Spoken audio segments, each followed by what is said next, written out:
Maestro Edmundo Vázquez Martínez, un gustazo y un honor tenerlo por aquí.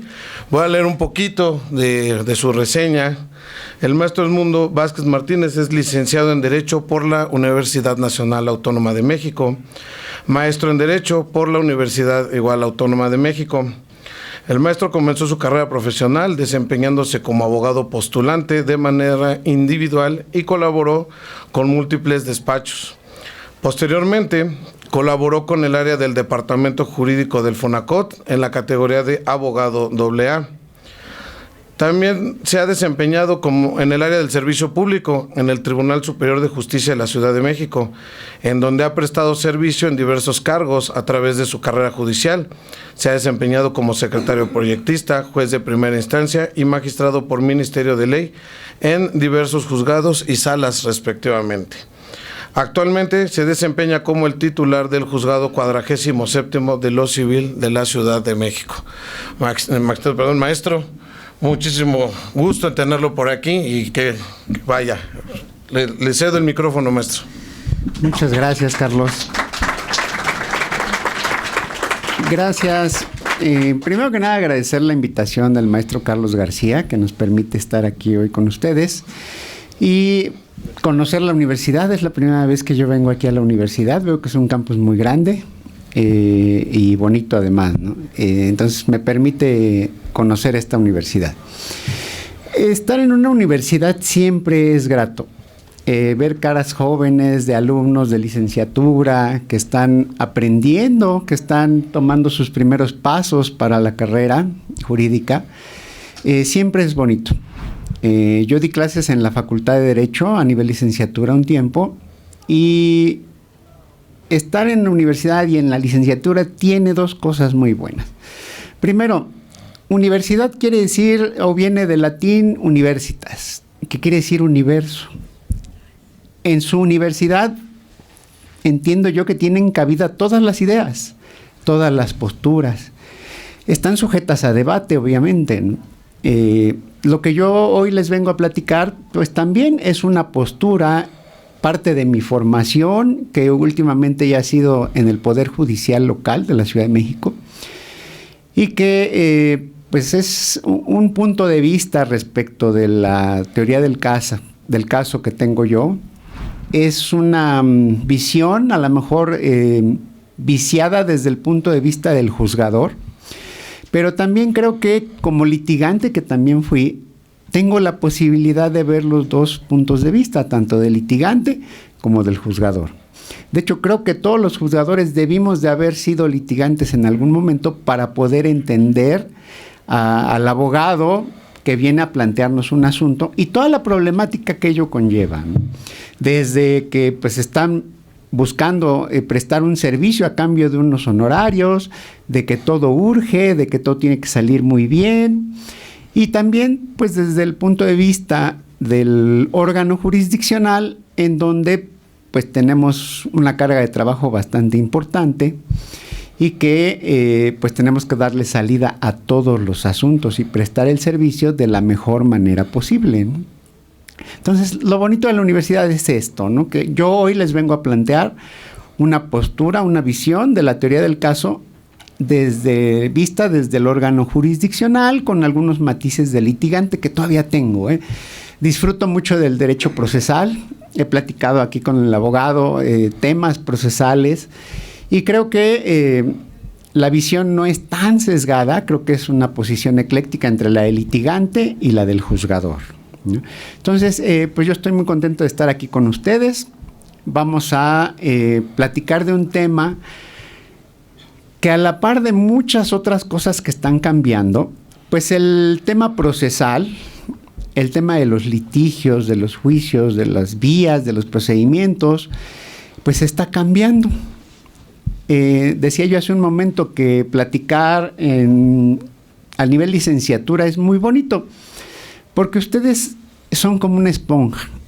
Ahorita sus maestros, las personas que vienen a platicar como hoy con ustedes, pues les traen ciertos conocimientos, ciertas ideas, ustedes absorben, ustedes decidirán cuáles de esas posturas son adecuadas, las tomarán y iniciarán su camino en el tema jurídico, pues partiendo de eso, ¿no?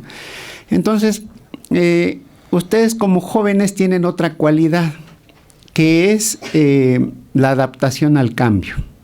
Decía yo hace un momento, hay muchos cambios en los temas sustantivos, en los códigos sustantivos, en los temas adjetivos, en los códigos procesales, y ahora en el tema orgánico, porque tenemos la reforma al Poder Judicial, tanto federal como locales, ¿no? Los 32 estados van a tener un impacto muy grande en sus poderes judiciales, federal y locales, ¿no? Entonces les digo, para ustedes esto no debiera de ser un problema, porque su juventud les permite adecuarse al cambio. Ya cuando va uno a platicar temas en maestría, en doctorado, en los propios tribunales, es más complicado para uno que ya está pues andado, con un camino muy andado, ¿no? Yo litigué, tanto como pasante como abogado, pues con una forma de litigar que antes decíamos, pues la subsunción del hecho a la norma, ¿no? Y los litigantes nos adecuamos mucho al principio general de derecho que dice, dame los hechos que yo te daré el derecho. Y entonces uno cumplía con redactar bonito la demanda, ¿no? Que se entendiera, pues lo que vino me dijo el cliente es lo que yo vierto en mi demanda, y ahí que el juez, la persona juzgadora, se encargue de decirme cuál es el artículo aplicable y hacer el ejercicio de subsumir el hecho a la norma. Entonces tenemos el cajón de la norma y tenemos la representación de los hechos, y pues lo único que tenía que hacer el juzgador es, yo como juzgador conozco todas las normas, dime qué pasó allá afuera entre las partes, y yo, juzgador, voy a emitir mi sentencia conforme a derecho. ¿Sí? Así pasaba, así comenzó mi formación profesional. Pero ahora vemos que ha habido muchos cambios en todas estas formas de litigar, ¿no? Para hacerlo más visual, porque dentro de los alumnos hay alumnos que son auditivos, los que son visuales, los que requieren tocar las cosas, ¿no? Y hoy en la mañana estaba yo pensando cómo venir a platicar con ustedes, y me topé con esto, que es un código que yo compré para cuando estaba yo como ustedes estudiando la licenciatura, lo compré. Este código se parece a los que tenían mis maestros. Yo lo mandé empastar, le puse sus letras aquí muy bonitas, mi nombre. Mis maestros traían un código similar a este. Similar, igual que es marcado, rayado, tachoneado, con flechitas, con círculos. Si ustedes ven el código, está lleno de anotaciones. Así eran los códigos de mis maestros. Este código, hace un momento que le estaba yo pensando cómo platicar con ustedes, decía yo, bueno, ¿de qué año es? Es del año de 1990. En esas épocas, en el siglo pasado, los códigos no cambiaban tanto. Valía la pena comprar un código, valía la pena empastarlo, tenerlo ahí. Duraban años. De este código, para el tema de hoy, vamos a pasar a este otro código. Este es del 90.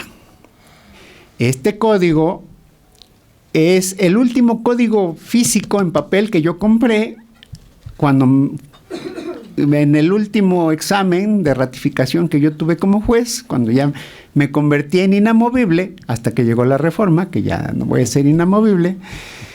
Pero entonces viene este código que lo vamos a llamar posterior a 96.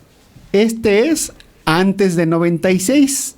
La principal reforma que sufre este librito es en 96. Y se crea otro código. Me estoy saltando muchas reformas, pero realmente la de 96 genera otro tipo de procedimiento.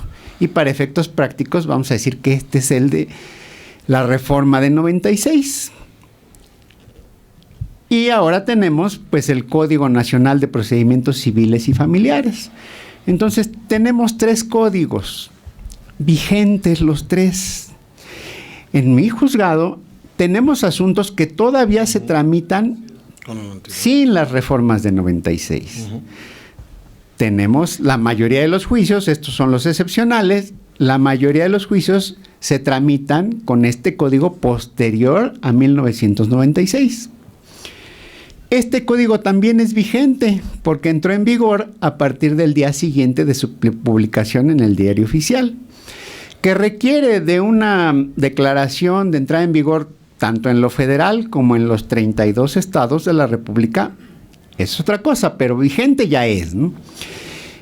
Vamos a ver ahorita en las láminas que ya en la Ciudad de México ya tenemos la declaratoria de entrada en vigor. Entonces, por eso me atrevo a decir que son 3 códigos distintos. Son 3 formas de jugar al litigio distintas.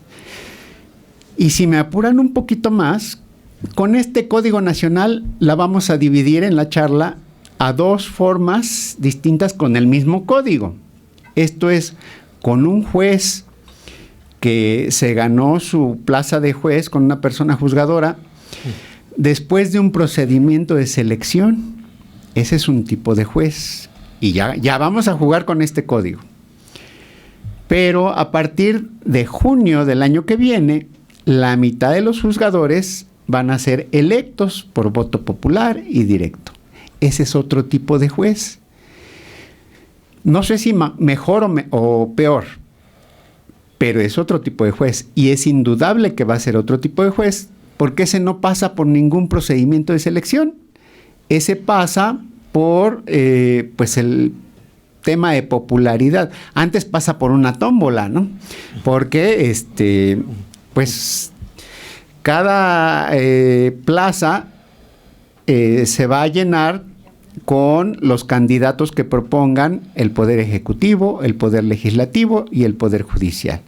En cada uno de esos poderes va a haber un comité de selección de las personas juzgadoras. Ese comité dice, a ver si tiene licenciatura, si tiene experiencia, se ve que es buena persona, pasas a la lista.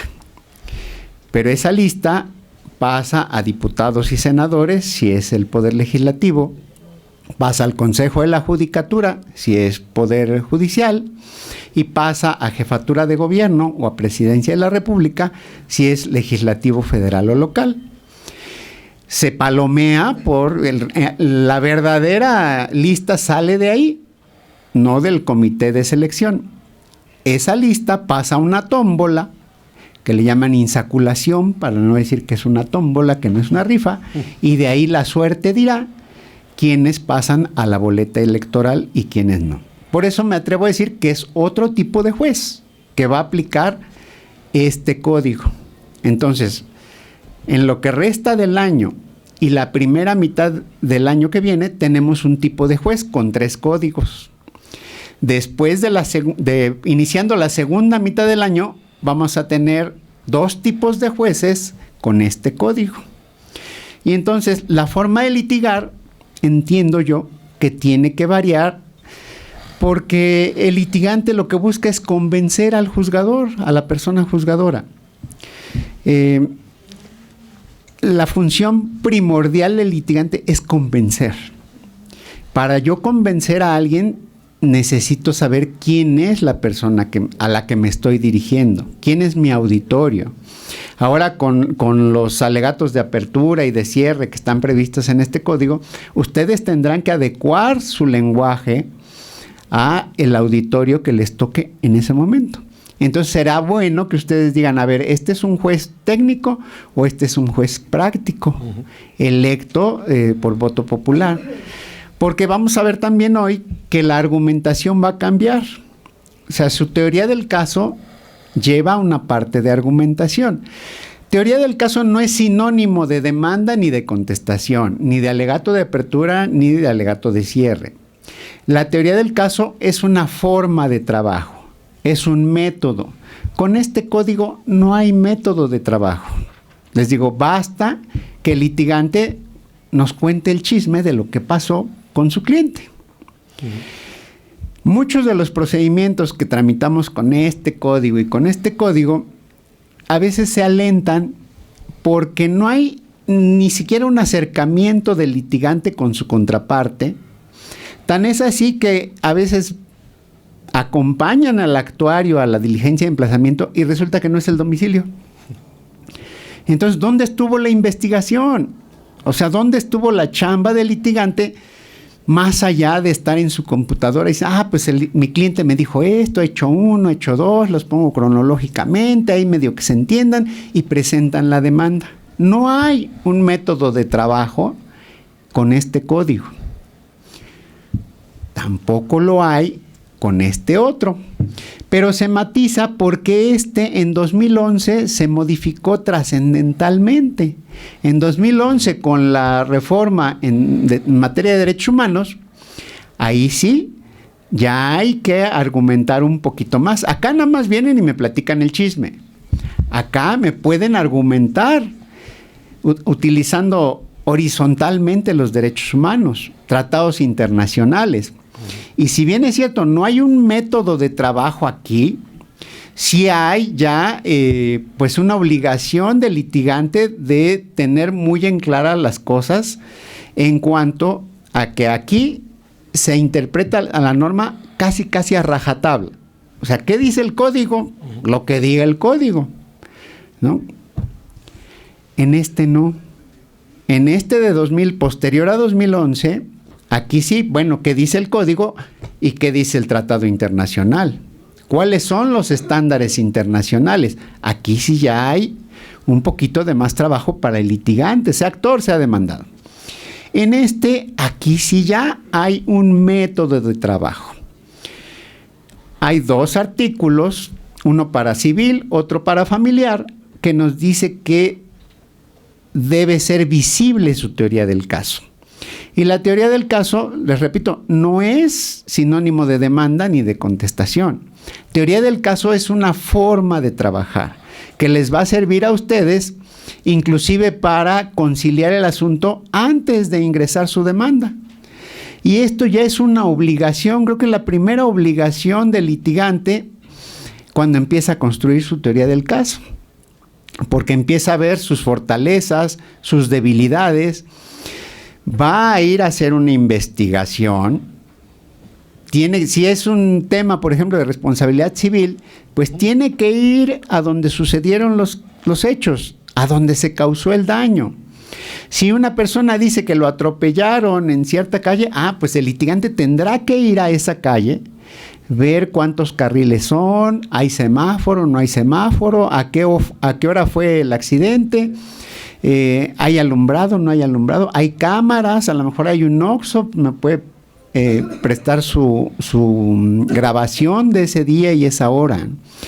Eso no estamos acostumbrados a hacerlo ahorita, pero la teoría del caso nos obliga a eso, porque no podría yo plantear un hecho de mi demanda sin antes haber hecho la investigación.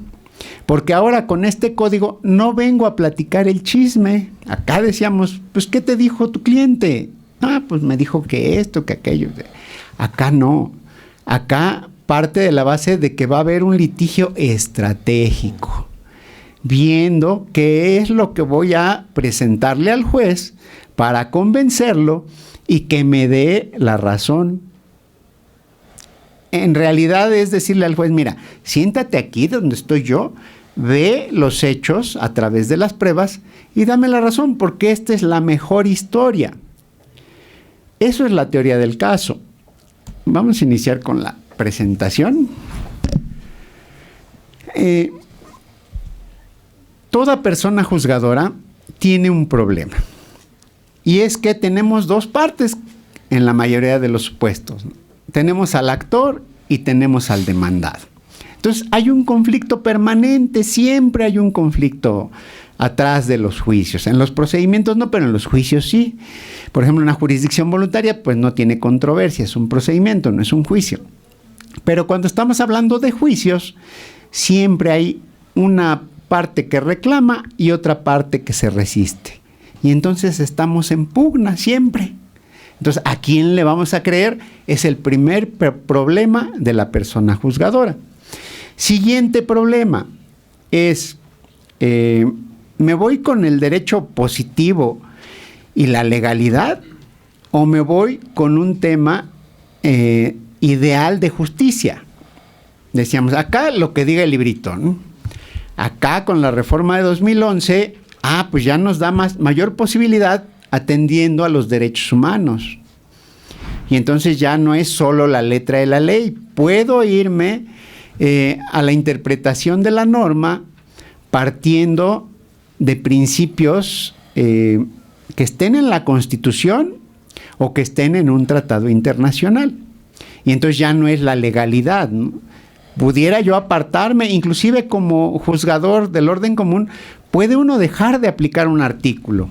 Oye, pero la letra de la ley dice esto, sí, pero esto pugna con un tratado internacional o pugna con un derecho reconocido constitucionalmente. Y entonces, pues, ¿qué va a hacer el juez? O es muy letrista y dice, no, aquí la letra de la ley, ¿no? O bien es muy protector de derechos humanos. Pareciera que tenemos dos extremos, ¿no? El artículo 14 constitucional, desde que se creó la Constitución de 1917, palabras más, palabras menos, dice que las controversias en materia civil se resuelven conforme a la letra de la ley, su interpretación jurídica o los principios generales del derecho. Y hay una gradación. La Constitución dice letra de la ley, interpretación jurídica, que es la jurisprudencia, y principios generales del derecho. Entonces, el juez, ¿qué va a hacer? ¿Me voy con letra de la ley? ¿Me voy con derechos humanos?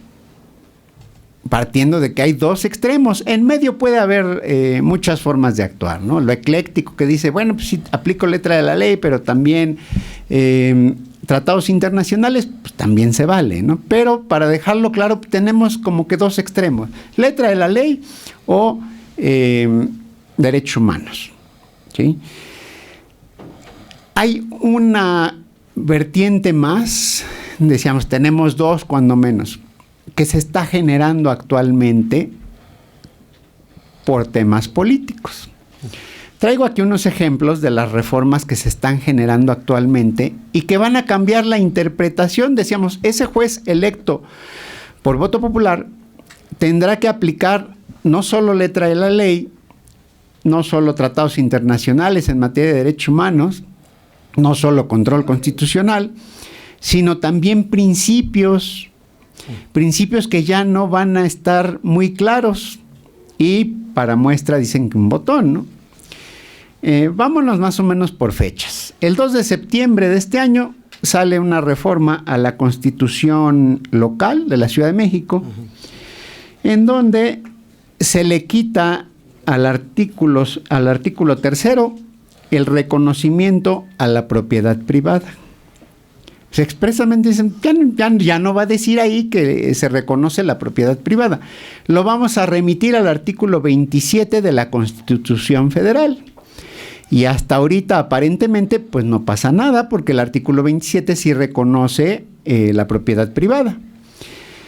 Entonces como que el legislador dice, tú tranquilo, no pasa nada. El reconocimiento a la propiedad privada está en la Constitución Federal.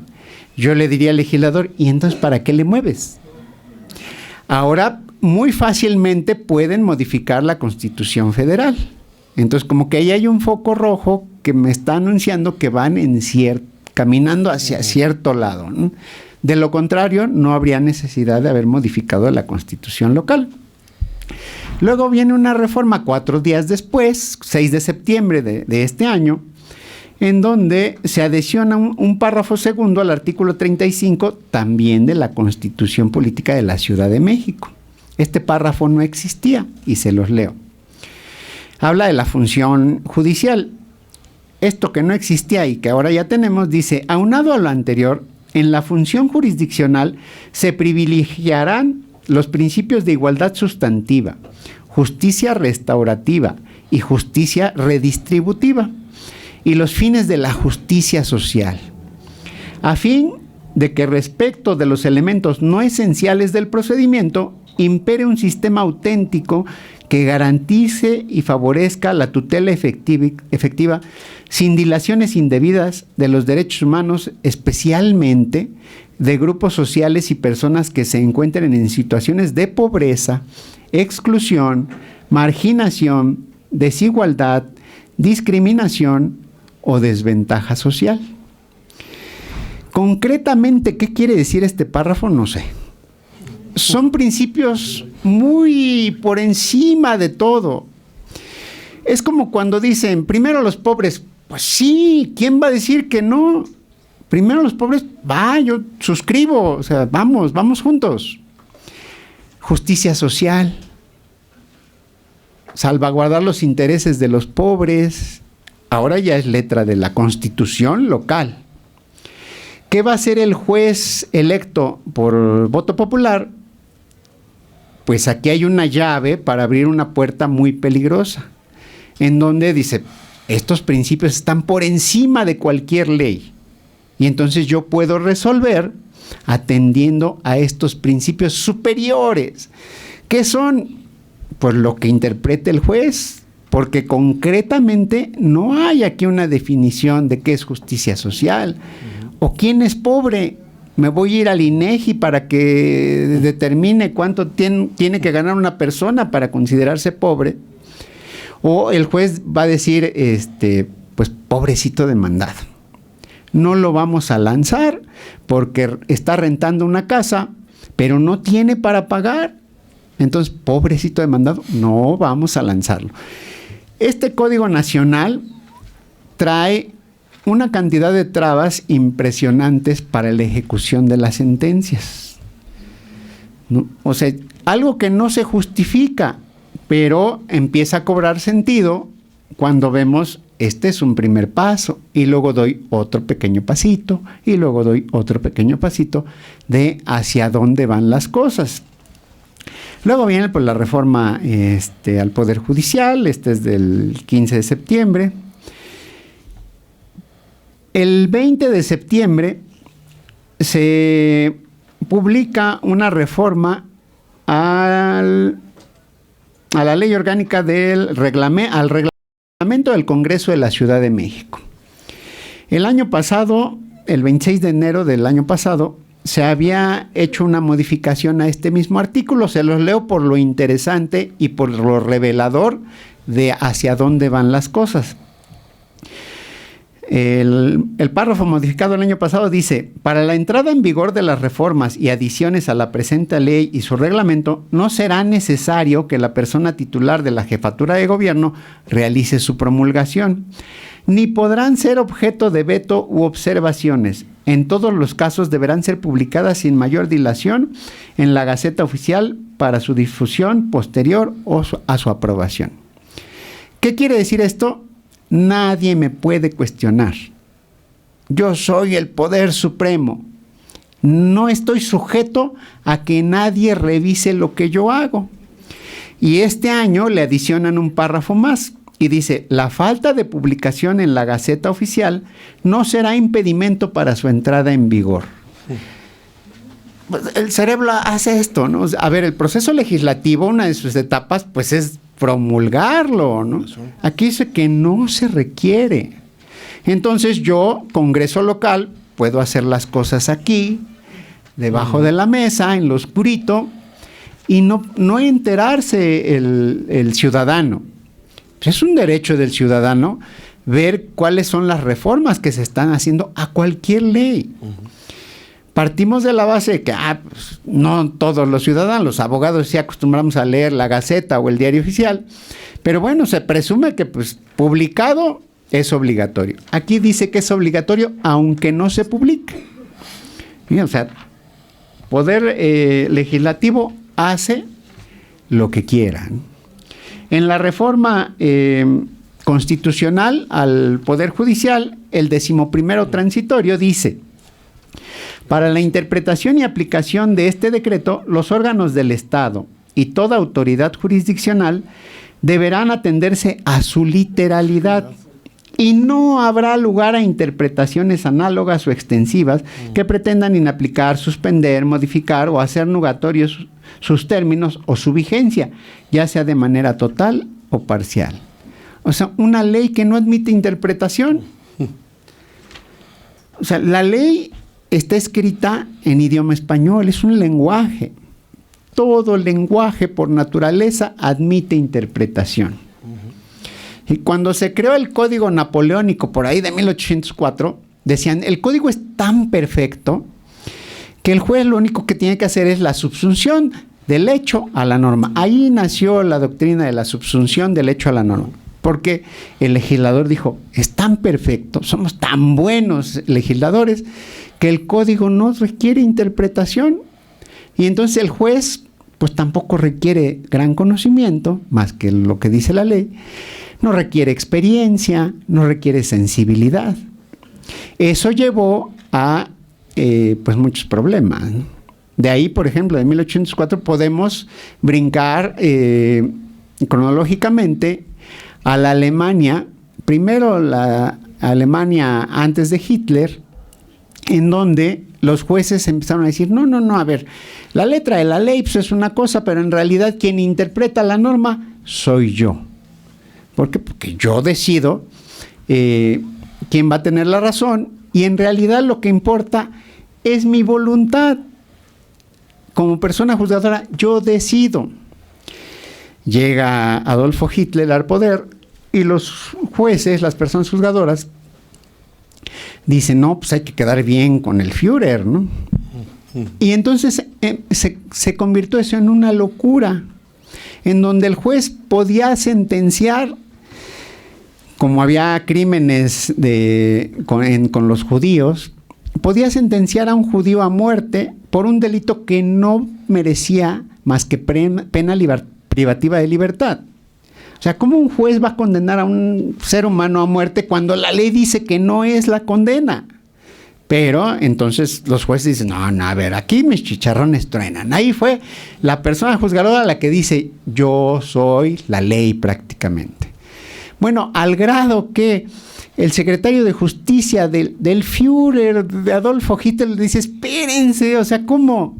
O sea, ustedes no pueden hacer cosas que no estén en la ley. O sea, calmados. Si alguien mata a judíos, somos nosotros. Nosotros los gaseamos, pero ustedes no, ustedes jueces no. ¿Sí? Viene el fin de la Segunda Guerra y entonces todo es derechos humanos.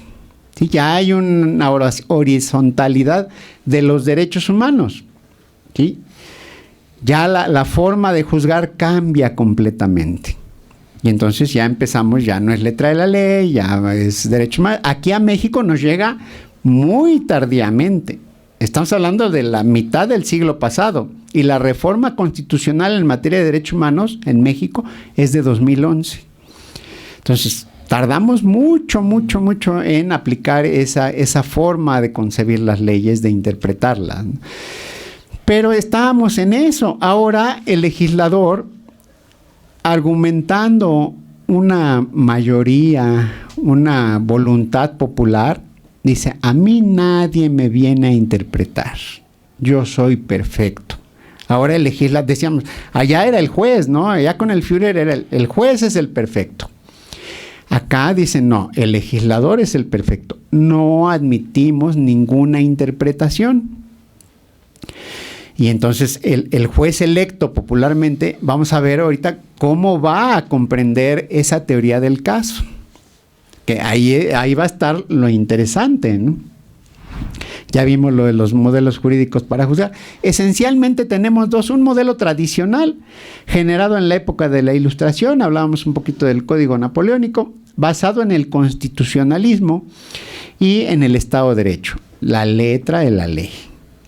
Y nos vamos al otro extremo, un modelo populista o dogmático. La retórica importa más que la legalidad. Se invocan valores supremos o principios. Se somete a la persona juzgadora a poderes oscuros que desde los medios de comunicación incentivan la transformación de la impartición de justicia en actos de fe.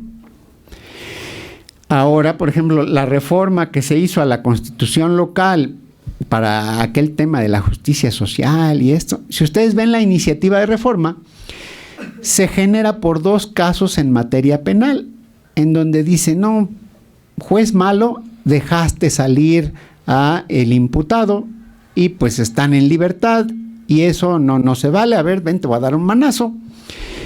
Tienes que juzgar con principios mucho más amplios, no letra de la ley. Oye, pero es que la fiscalía no hizo su trabajo, mira, el artículo dice que así.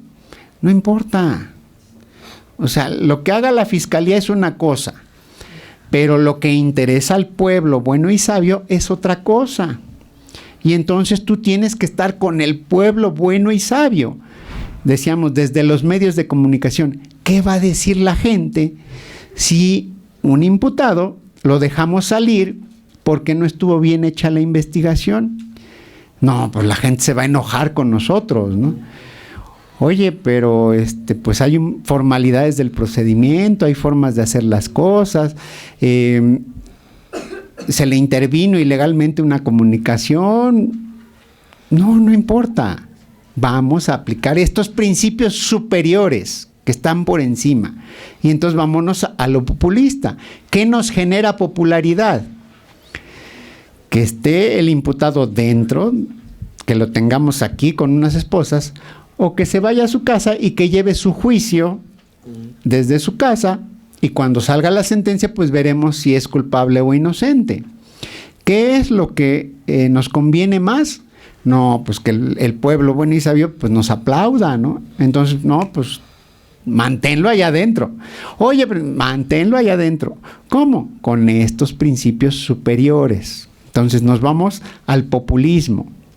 Estamos a medio año, un poquito más, de que pasemos a ese extremo de modelo de aplicación de justicia. Es el 35 que ya les leí. Y entonces ya vimos que hay diferentes formas o modelos de impartir justicia. Y ahorita tenemos un problema mayúsculo en los juzgados. El año que viene voy a cumplir 20 años como juzgador. Nunca en mi vida me he declarado incompetente en tantos asuntos. En temas de incompetencia y de vía se ha hecho un lío. Porque es cambio y mañana otra cosa y pasado mañana otra cosa. Y pues tanto foro como judicatura, pues somos seres humanos. Y de repente se nos pasa una reforma o se nos pasa una jurisprudencia y entonces viene el litigante, oye, promuevo arrendamiento de local comercial en vía especial de arrendamiento. ¿Por qué? Porque todos estábamos ciertos de que cualquier arrendamiento, sea local comercial o sea casa habitación, se conocía en vía especial de arrendamiento. Viene una jurisprudencia y dice, no, ya no. Porque detrás del arrendamiento del local comercial puede haber un acto de comercio y entonces ya tenemos que dividir los arrendamientos 100% civiles de los arrendamientos que pueden ser comerciales y entonces se conocen en vía mercantil, que sería oral mercantil, porque ya no tenemos cuantía. Y entonces ese tipo de cosas pues nos tiene a todos que pues hoy es esto. Lo que les voy a platicar hoy pues es de acuerdo a lo que está hoy. Acostumbro a dar clases, acostumbro a dar pláticas y casi en cada plática les digo, ¿qué creen? Pues ya hay algo nuevo, que miren, que esto, que aquello, ¿no? Entonces, tenemos un problema muy grande. ¿Cómo saber hoy qué tipo de juicio voy a intentar en la Ciudad de México, en lo civil? Tengo unas reglas que más o menos ya conocemos porque llevan un buen tiempo, más o menos de 2009 para acá. Tenemos juicios civiles como género y tenemos 3 especies. Un ordinario civil escrito, un especial escrito, que ahí entran varios, y los orales civiles. En ordinario civil escrito tengo cuantía indeterminada y las acciones reales y personales en una cuantía superior a 851,710.16 pesos. Entonces ustedes como litigantes tienen que ver, a ver, si son acciones reales, son personales, cuál es el importe, o bien es de cuantía indeterminada. Tengo juicios especiales y entonces tenemos vía de apremio, ejecutivo hipotecario, arrendamiento, todos los juicios especiales que se prevén en el código.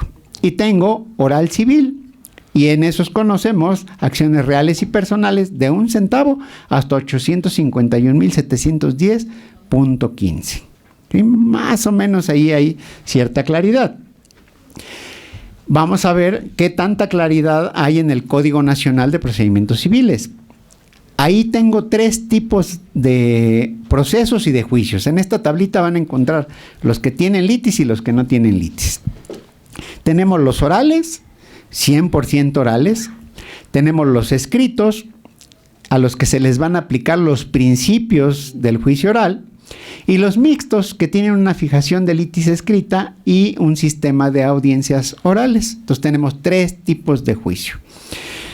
Cuando nos dijeron, es que vamos a hacer un código para facilitar las cosas, vamos a ver qué tanto se facilitaron, porque lejos de disminuir el número de procesos y de juicios que tiene este código, pues los duplicaron, porque cada juicio que está en este código tiene su correlativo oral, o cada trámite de este código tiene su correlativo en este otro código, pero además se adicionaron otros.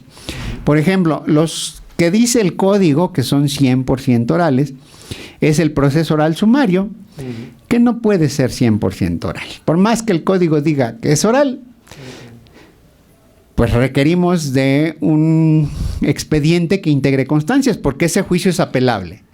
Y si no tengo una constancia, pues ¿cómo va a resolver la apelación la sala? Ni modo que el juez vaya y le platique, oye, mira, salas, que a ver, siéntense los 3 magistrados, les voy a platicar lo que pasó en el juicio, ¿no?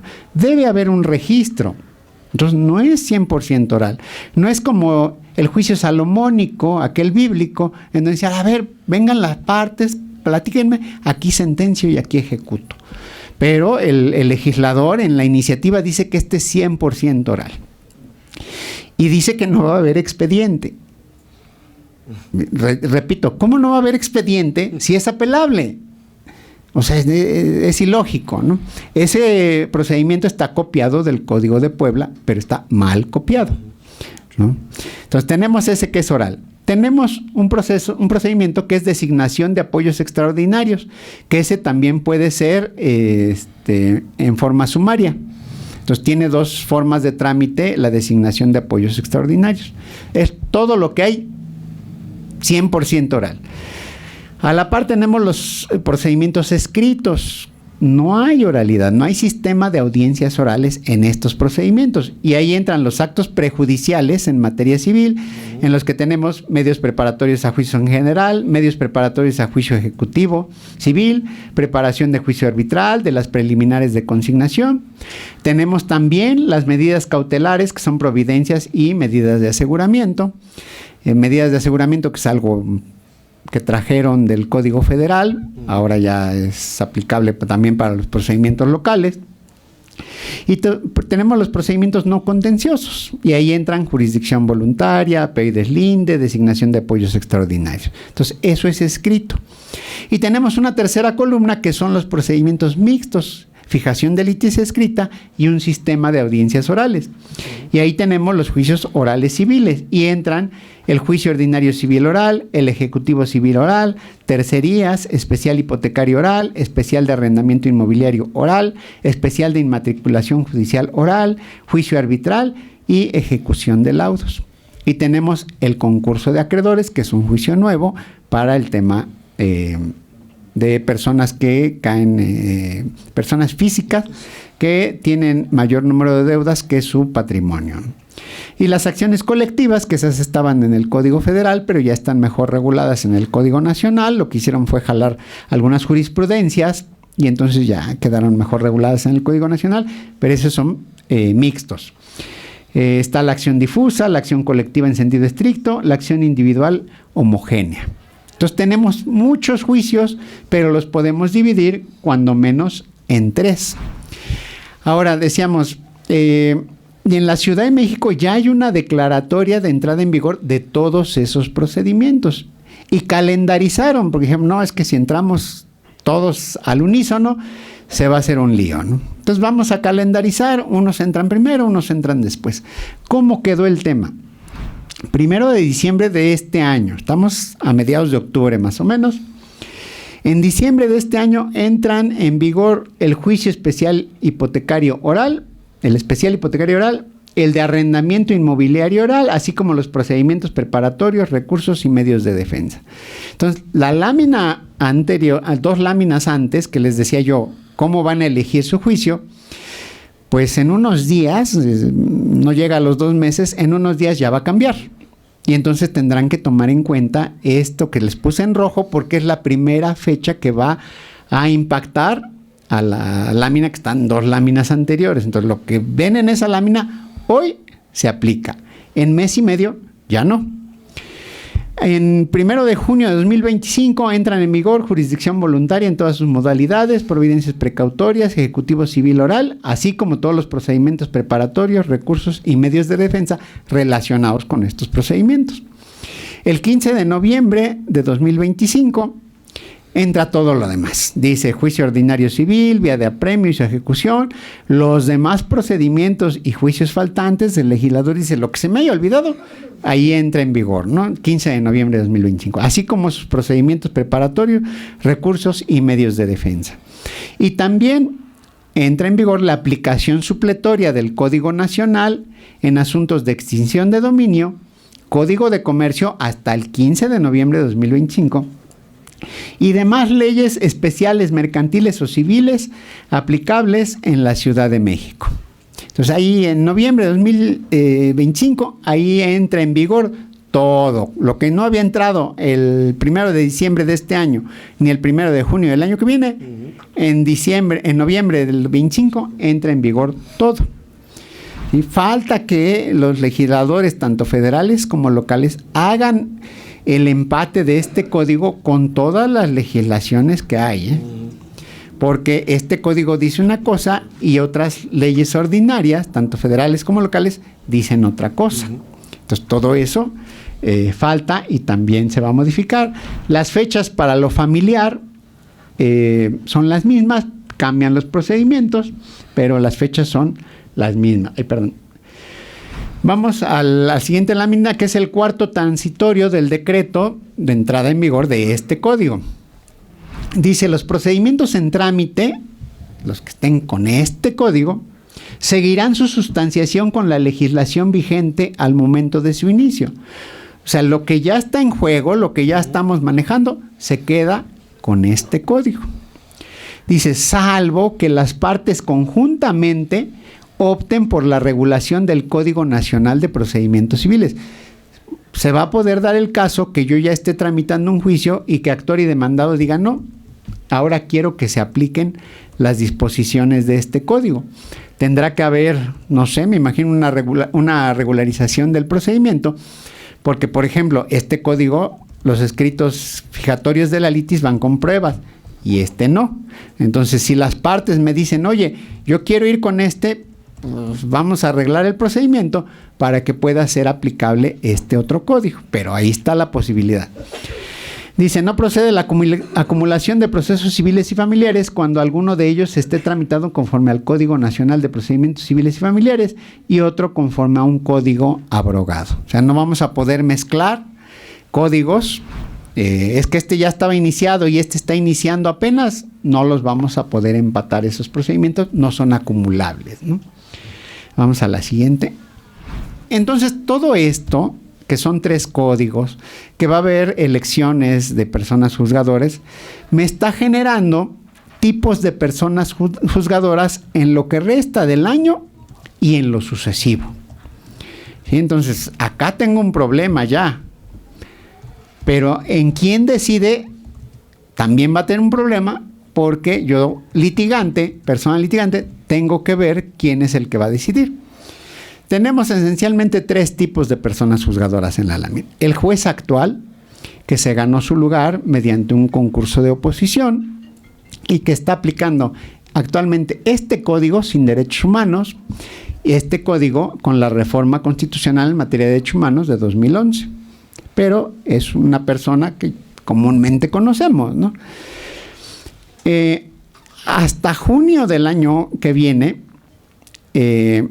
tenemos la misma persona juzgadora, pero ahora ya va a estar aplicando este código y este código. Va a estar aplicando los 3 códigos que van a estar confluyendo al mismo tiempo, dependiendo de los asuntos de que se trate. Y después de junio del año que viene, va a ser una persona juzgadora, igual, con los 3 códigos, pero va a ser una persona que le puse ahí una tómbola de pues, que le diga la suerte a ver quién queda como persona juzgadora y que diga el voto popular, ¿no? Y entonces platicamos, va a juzgar ya no tanto con los códigos, va a juzgar con este tipo de reformas, en donde diga, no, pues es que los pobres tienen derecho a la vivienda y por lo tanto no voy a lanzar al demandado, o le voy a dar un mes, o le voy a dar mes y medio para que busque dónde vivir. Entonces, tengo 3 tipos de personas juzgadoras. La teoría del caso puede estar en los 3 códigos, en cualquiera de los jueces que están ahí, porque es una metodología de trabajo y dependerá del litigante si hace uso de esa metodología o no. En el Código Nacional, aquí sí es obligatorio. Aquí dice, necesita ser visible tu teoría del caso. Vamos a la siguiente, por favor. Ay. Este código, en la iniciativa de reforma, decía como la oralidad penal, que era adversarial. O sea, originalmente tenía 2 artículos, la iniciativa que decía que el juicio es adversarial, era adversarial. En el ejercicio de parlamento abierto se le hizo notar al legislador que en el código se le dejan a la persona juzgadora muchas obligaciones, muchas cosas que tiene que hacer de oficio. Lo adversarial, como en lo penal, es parte actora acá, parte demandada acá. Ustedes se pelean, yo nada más veo. Y decido al final la postura, la teoría del caso del actor o la teoría del caso del demandado. ¿Sí? Pero le quitaron la... A ver, pásame la goma, ya no va a ser adversarial, pero sí va a ser contradictorio. Entonces, lo contradictorio implica también una pelea. Ya no es exclusivamente entre las partes porque a la persona juzgadora se le dejaron muchas cosas de oficio. Pero esencialmente sí es la postura del actor, la postura del demandado. ¿Cuál es la teoría del caso de uno y cuál es la teoría del caso del otro?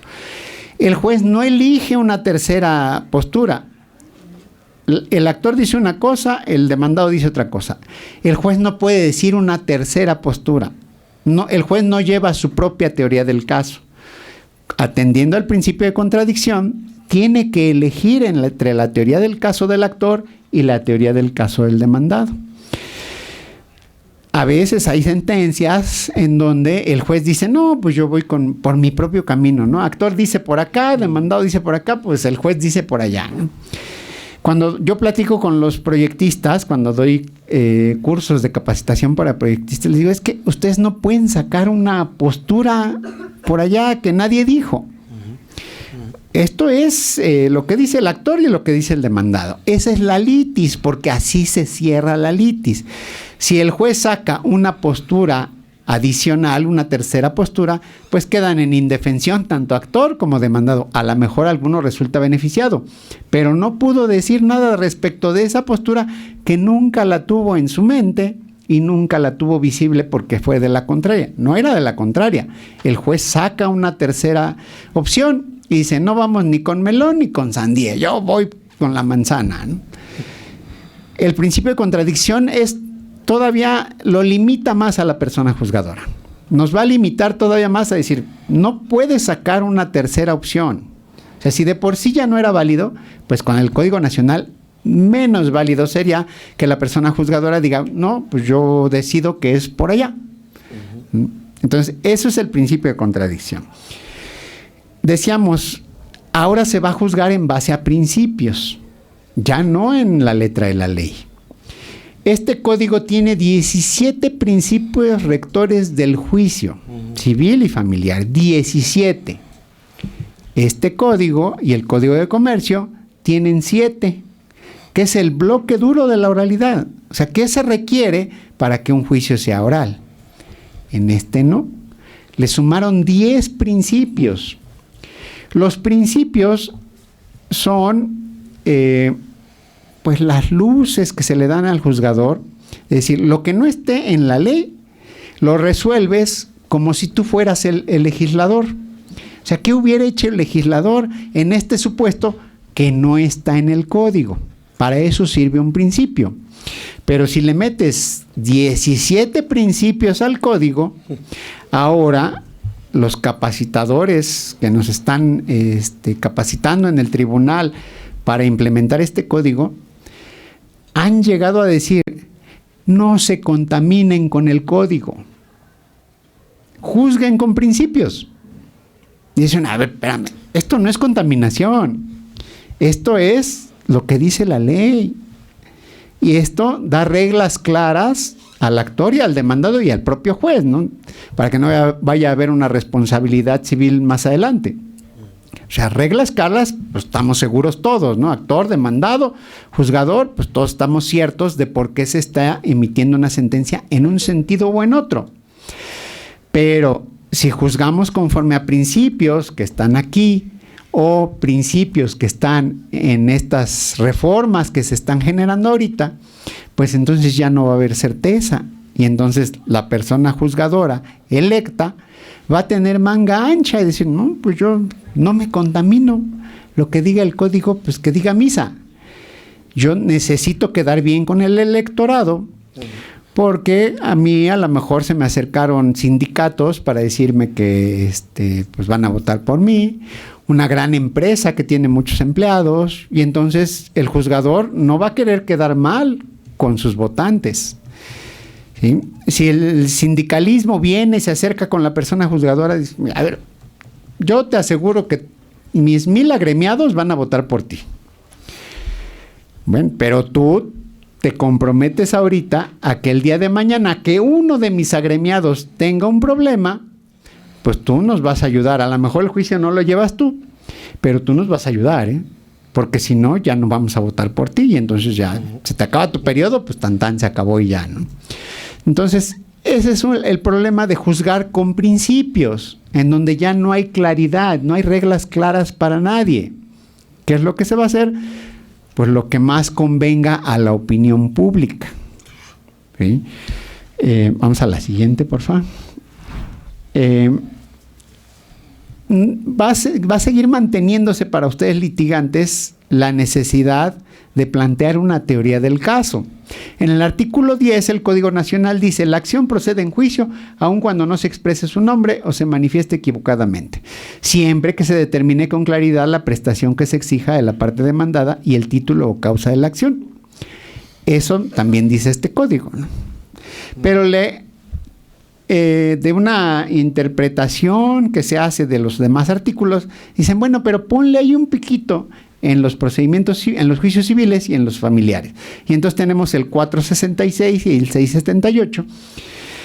Dicen, abierta la audiencia de juicio, la autoridad jurisdiccional escuchará los alegatos de apertura de las partes para exponer sus respectivas teorías del caso. En estos dos códigos no existe el concepto teorías del caso. En este sí, tanto para civil como para familiar, ¿no? Del 678 dice, para exponer sus respectivas teorías del caso. Entonces, tienen que ser visibles esas teorías del caso. Ya en juicio oral actual, en este código y en el de comercio, hay un precedente procesal que le llama el tribunal, así, mal llamado precedente procesal, que dice que el juzgador está obligado a pedir aclaraciones de la parte actora o de la parte demandada si no es visible la teoría del caso. El código no dice, pero ahí ya estamos entrando en, no le vamos a hacer caso al código, ¿no? Vamos a juzgar pues algo que se vea bonito, que luzca, que el gobernado quede contento. Ahí empezó. Ya hay un primer paso autoritario, digo yo, porque el código actual no habla de la teoría del caso. Y el precedente procesal sí. Están publicados en la página del tribunal, ¿eh? Y el tribunal toma esa postura de decir, me tienes que poner en claro tu teoría del caso. Pasamos a la siguiente, por favor. ¿Qué es la teoría del caso? Es diseñar la forma en que vamos a representar los hechos al juzgador. Tiene que ver con la argumentación, sí, pero también con conocer y asumir las cargas probatorias. Ya no es ven y platícame el chisme. O sea, tienes que ordenar tus ideas, tienes que ligarlas con tus pruebas y tienes que decirme cuál es el derecho aplicable. O sea, si hay un cambio trascendental, ven y cuéntame lo que pasó, y persona juzgadora te dará el derecho, te dará la razón o no. La teoría del caso dice, tienes que ver cómo vas a representar esos hechos, cuáles son los hechos pertinentes, cómo los vas a representar, cuáles son las pruebas que tienes y cuál es el marco jurídico aplicable. Es una metodología de trabajo que busca contestar qué pasó. Es cómo voy a armar mi juicio. Soy actor, soy demandado, ¿cómo lo voy a armar? De acuerdo a Augusto Renzo Espinosa Bonifaz, dice, es un ángulo, un punto de vista desde el cual mirar la prueba, en términos tales que si el juez la mira desde allí, verá en ella lo que nosotros vemos. Es nuestra simple, lógica y persuasiva historia acerca de lo que realmente ocurrió, la brújula del litigante, un mapa que se diseña desde el momento en que se tiene conocimiento de los hechos. Si ustedes son litigantes, desde que su cliente va y toca la puerta a su despacho, desde que pone un pie dentro de su despacho, se empieza a construir la teoría del caso. Porque ahí empiezan a escuchar la historia. ¿Qué pasó? A ver, cuénteme, ¿qué pasó? No, pues que mire, iba yo cruzando por tal avenida y pues pasó un automóvil, exceso de velocidad, se pasó el alto y me atropelló. Bueno, pero a ver, platíqueme un poquito más, ¿qué pasó? Hubo una carpeta de investigación, en fin, empezamos ahí a construir las cosas.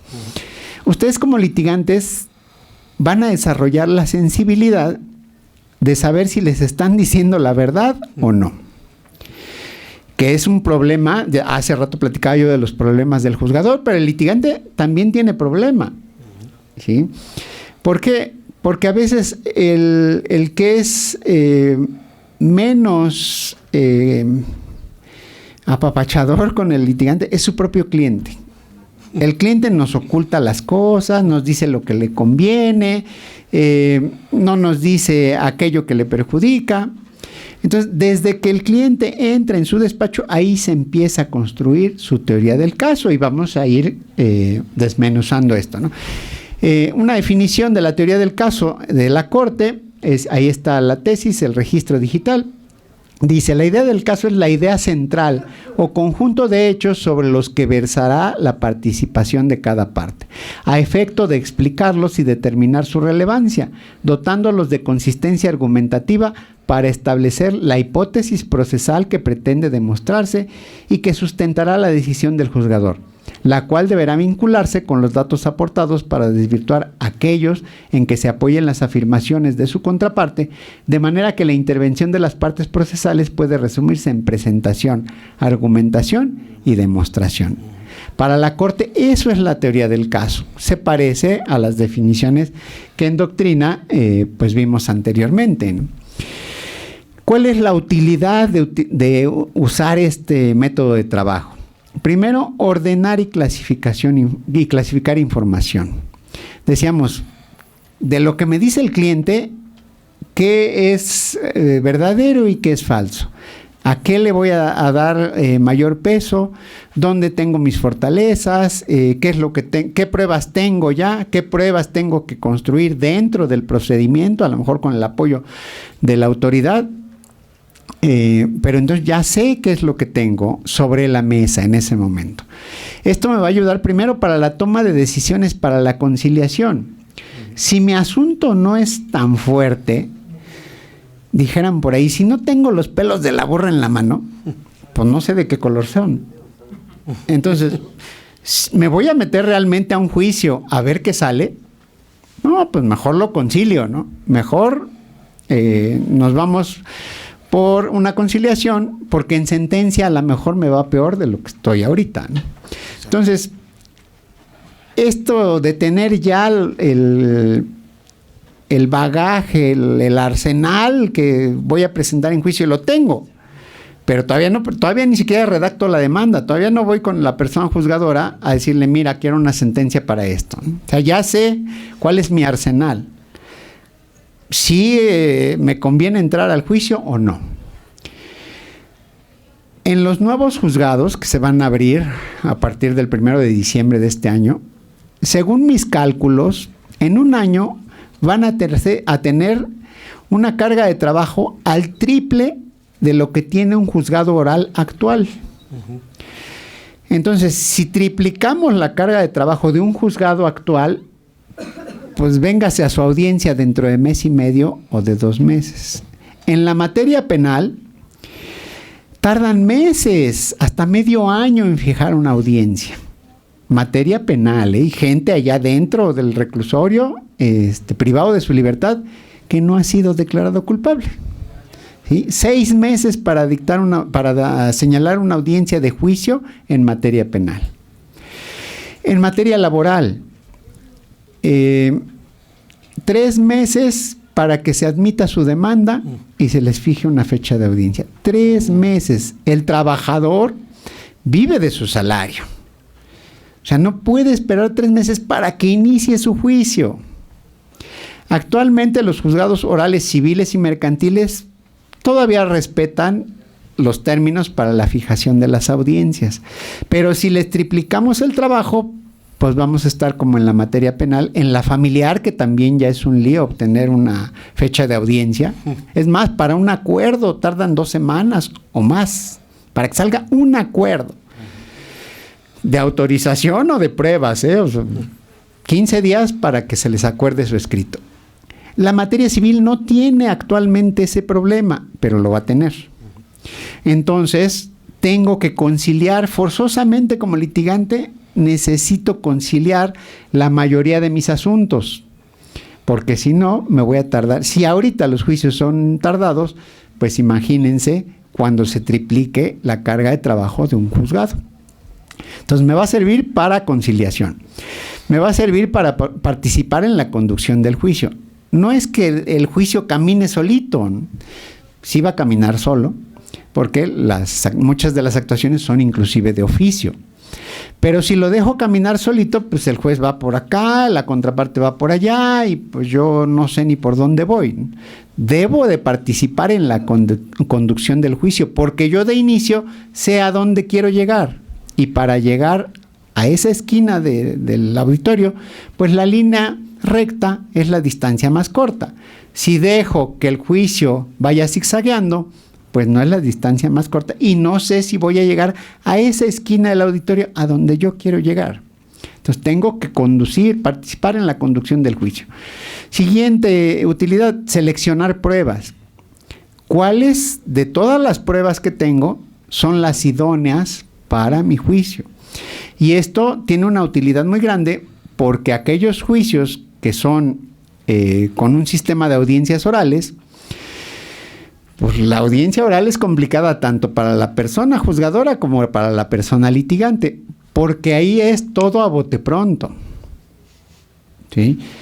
Entre menos pruebas tenga, pues es más fácil que yo como litigante o como juzgador, pues tenga una audiencia depurada, que vaya todo en orden. Si tengo 50 pruebas, aunque sean documentales, pues nos metemos en un lío, porque ahora, por ejemplo, se tiene que incorporar la prueba documental. Antes decía, y las pruebas documentales se desahogan por su propia y especial naturaleza.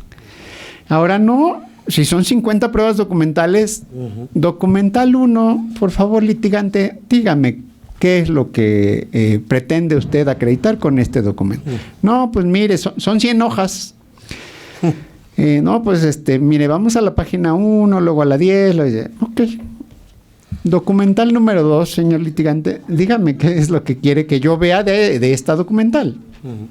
Y así con las 40 o las 50 pruebas documentales. Entonces yo tengo que elegir qué pruebas, no, porque ahora el litigante avienta todo lo que tenga. Ay, esto es lo que necesito y lo que no necesito también, porque ya me lo trajeron, aquí está. Por si las flies, dicen por ahí, ¿no? Si algo pasa, pues ahí ya lo tengo. No, tienes que elegir qué pruebas son las idóneas, porque eso es en beneficio tuyo para el momento de la audiencia y para que la sentencia no se enrede, para que la persona juzgadora diga, pues sí, está el hilo conductor. ¿Sí? Voy a sacar la sentencia en este sentido, porque el litigante efectivamente dice, esto es lo que quiero, estas son las pruebas idóneas, este es el marco jurídico, dame la razón. Siguiente utilidad de la teoría del caso: detectar debilidades propias. No siempre tenemos juicios fáciles, ¿no? Hay veces en donde uno dice, ¡ay, pues estamos en veremos!, ¿no? Y uno tiene la obligación de decirle al cliente, pues, ¿qué tanta posibilidad tenemos de obtener sentencia favorable o no? Pero si yo no utilizo la teoría del caso, pues no sé. Tenemos un 50-50, ¿no? O podemos ganar o podemos perder. ¿Qué sucede en los despachos? Hay despachos poco profesionales, diría yo, coyotes, que dicen, pues es que un juicio es una moneda al aire. Está bien, tú no vas a decidir actor, tú no vas a decidirle demandado, decide un tercero, pero no quiere decir que sea una moneda al aire, no dejamos todo a la suerte. Si tengo una metodología de trabajo, es muy previsible lo que va a pasar. Yo tengo que ser sincero conmigo mismo y ser sincero con mi cliente. ¿Tengo posibilidades o no tengo posibilidades? Y el cliente también, en base a esa decisión, podría decir, pues le entro o no le entro. ¿Para qué le echo dinero bueno al malo? Pues a lo mejor ni tengo sentencia favorable, mejor ahí lo dejamos, ¿no? Entonces, es otra utilidad de la teoría del caso, ver qué debilidades tenemos. Y además, por último, voy a identificar las debilidades del otro. O sea, mi teoría del caso es cómo veo yo los hechos, cómo se los voy a representar con las pruebas a la persona juzgadora y cuál es el derecho. Pero como tengo todo sobre la mesa, estoy viendo, los juicios son un poquito como un ajedrez, como un partido de fútbol. Se requiere una táctica. Un equipo exitoso de fútbol, pues no es, pues vamos todos a patear el balón, ¿no? Y a ver quién mete el gol primero. Vamos todos atrás del balón. No, hay una línea defensiva, está el portero, está la línea defensiva, está la línea media, están los delanteros. Y el delantero difícilmente baja a su portería, ¿no? El delantero está ahí para que le tiren el centro y mete el gol. Es una estrategia. En el juicio se requiere también una estrategia. Y entonces me sirve ver, por allá vienes flojo, o sea, yo soy actor, el demandado no trae esta prueba. O el demandado requiere forzosamente de la prueba testimonial o de la pericial, y entonces yo, que soy la contraparte, me voy a abocar a restarle valor a ese testigo o a esa pericial. Entonces no es solo el planteamiento que ustedes hacen, sino que les va a ayudar a pegarle al de enfrente, que es muchas de las veces como se gana un juicio, ¿no? A veces el que se cae primero, pues ya no llegó a la meta, ¿no? Entonces, pues, ya te caíste, pues con permiso, yo voy solito, ¿no? A veces el litigante dice, pues también un codazo se vale, ¿no? Voy con tu testigo y te lo deshago en el momento de la audiencia. ¿Por qué? Porque yo ya tengo muy claro que tú me vas a ganar con ese testigo. Entonces, en las repreguntas, ahí te voy, ¿no? O sea, en repreguntas yo te tiro a tu testigo. También se vale, es un codazo, pues es una carrera, vamos los dos, pues un poquito de fuerza, como en el fútbol, pues es una carga, ¿no? No es foul ni penalti, fue una carga, ¿no? Se vale. Pues aquí en el juicio también, ¿no? Entonces vamos a identificar las debilidades de la contraparte. Vamos a la siguiente. Ahora, decíamos, es una metodología de trabajo. El primer lugar donde va a ser visible esta metodología es en su demanda o en su contestación, en los escritos que fijan la litis. Entonces, ¿cómo empato la teoría del caso con los escritos que fijan la litis? Primero, la adecuada formulación de la teoría del caso contribuye a la comprensión de los hechos, a la recopilación de pruebas y su desahogo, de modo que constituye el eje central de la planificación estratégica del trabajo destinado a demostrar las hipótesis y proposiciones fácticas en el juicio. Aquí ya vienen conceptos de los que no hemos hablado mucho. No es que me vengan a platicar el chisme, decía yo hace un momento. Aquí habla de proposiciones fácticas. No habla de hechos, no habla de relatos así de, pues ¿qué te dijo tu cliente? No, habla de proposiciones fácticas. Dice, hay que conocer exhaustivamente las reglas jurídicas, maximizando su contenido estratégico. Lo que puede lograrse más fácilmente si se conocen adecuadamente las técnicas y destrezas que facilitan la obtención del máximo de provecho de las normas y de las atribuciones subyacentes en ellas. debo conocer evidentemente la ley. Entonces, ya nos dijeron un concepto que es proposiciones fácticas, ¿no? Una teoría del caso tiene que ser única, verosímil, autosuficiente, asociada a un valor jurídico bien relevante, capaz de persuadir a la persona juzgadora, será útil para fijar nuestra postura, para fijar la litis, pero además sirve como guía durante todo el juicio. Entonces, la teoría del caso tiene que ser única. Hoy en los juzgados, en los escritos, el litigante a veces dice, en el supuesto no concedido de que pase esto, pues es esto otro. O sea, voy para acá, pero en el supuesto no concedido de que sí tenga razón mi contraparte, pues entonces te doy otra salida. Esa no es una respuesta única. El litigante tiene que plantear, casarse con esa teoría del caso y decir, es única. Porque de lo contrario, la persona juzgadora dice, a ver, ¿el tamal o es de chile o es de dulce? No puede ser de los dos, ¿no? Entonces, tiene que ser única. Siguiente característica, verosímil. A veces el litigante, yo hablo parejo, litigantes y juzgadores. A veces le pego al juzgador, a veces le pego al litigante. El litigante a veces piensa que tiene una licencia para mentir. ¿Se acuerdan de las películas del 007 que tenía licencia para matar? A veces el litigante dice, yo tengo licencia para mentir.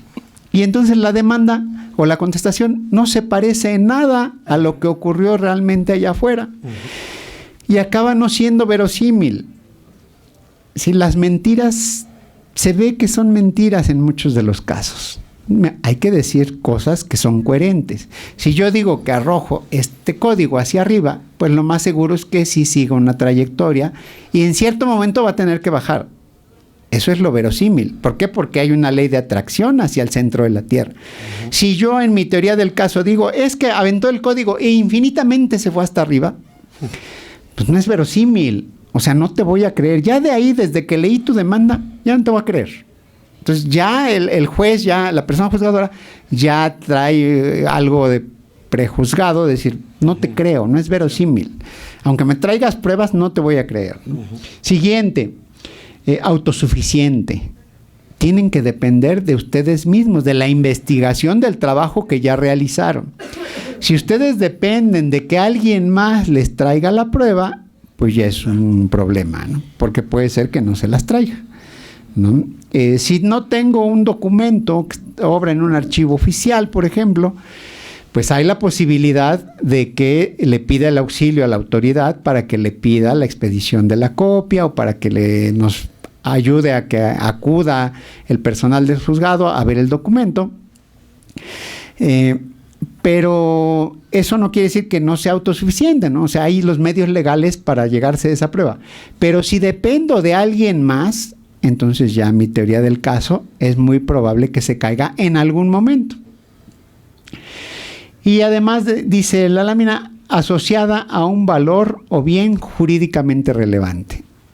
Esto yo lo agregué porque estas reformas, estos 17 principios, me van a complicar que se juzgue conforme a la letra de la ley.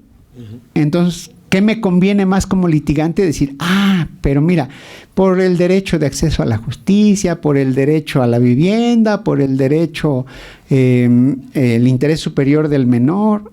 O sea, tengo que argumentar desde esos nuevos parámetros de juzgamiento, ¿no? Entonces, aparte, mi teoría del caso conviene que esté vinculada con un bien jurídico relevante, porque ahora van a juzgar con esto, no con letra de la ley, ¿no? Cuando ya tenga yo esa teoría del caso, me va a ayudar a exponer con claridad el alegato de apertura. Al inicio de la audiencia, van a decir, señor licenciado, por favor exponga su alegato de apertura. ¿Qué voy a hacer con ese tiempo? Cuando está uno hablando aquí con el micrófono, con la cámara, el reloj a veces camina demasiado despacio, ¿no? De repente se alenta. O sea, cuando el reflector, las luces van con uno, bueno, pues miren la teoría del caso, porque pues la teoría del caso es... Si ustedes no manejan su juicio, si no manejan los códigos, los principios y los hechos que están alrededor de su caso, el alegato de apertura no va a ser adecuado, ¿eh? Necesitan conocer para lucir. El momento de la audiencia, ahí los reflectores son para el litigante. Ahí el cliente va a voltear y va a decir, pero ¿qué tamaño de litigante tengo? O sea, ¿vale la pena lo que estoy pagando? O va a decir, pues ni siquiera le puedo explicar al juez qué es lo que queremos, ¿no? Entonces, el alegato de apertura se facilita si hago uso de la teoría del caso. Siguiente. Podemos formular más fácilmente las preguntas correctas a los testigos propios en el examen directo. Yo llevo a mis testigos, sé qué les tengo que preguntar. No empiezo a inventar en el momento de la audiencia. Yo ya sé qué es lo que necesito que me contesten. Ya los preparé. No los aleccioné, ya los preparé. No les dije que digan mentiras. Ya les dije, mira, va a ser una audiencia, así, tú te vas a sentar acá, no te pongas nervioso, no pasa nada. Eso es preparar al testigo. No decirle que diga cosas que no pasaron. Entonces, sé que le voy a preguntar al testigo. Siguiente, utilizar las ventajas de las preguntas sugestivas o cerradas durante el contraexamen. Decíamos, por acá está la debilidad de la contraparte, pues ahí te voy, ¿no? O sea, es tu testigo, pero yo tengo oportunidad de restarle valor probatorio, entonces aguántate porque ahí te voy. Siguiente, emplear objeciones para repeler una pregunta mal formulada y así proteger a nuestro testigo o perito. Esto de las objeciones en las audiencias se pretende que sea diferente a lo que ocurre actualmente en las audiencias, inclusive de juicio oral. En el Código Nacional se pretende que la agilidad de las audiencias se magnifique. Y entonces va a haber algo que se llama cláusulas procesales, que no está en el código, pero en sus audiencias les van a decir, a ver, vamos a establecer una cláusula procesal para el desahogo de esta prueba testimonial. El juez va a decir, a ver, señor testigo, aquí el licenciado va a ser el testigo, el abogado le va a plantear unas preguntas y usted va a esperar un momento antes de contestar, porque el abogado de la contraparte puede objetar la pregunta. Si usted no escucha nada, proceda a contestar. Esa es una cláusula procesal que no está en el código, pero así se van a hacer este tipo de acuerdos entre las partes y la persona juzgadora para el desahogo de la audiencia. Entonces empieza la audiencia. Señor litigante, su testigo. Y como ya todo es abierto, entonces el litigante pues empieza a despachar con la cuchara grande, ¿no? Y a ver, dígame esto y dígame aquello. Si la contraparte se duerme y pues está así viendo, pues, que pregunten, ¿no? Pues es su testigo. El litigante de la contraparte tiene que estar muy atento. Su señoría, objeción. Le está diciendo al testigo lo que quiera que le conteste. Principio de contradicción. Quien formuló la pregunta, por favor, o defiende su pregunta o la replantea. No, pues mire, señor juez, sí debe de calificarse buena porque esto o aquello. La persona juzgadora resuelve.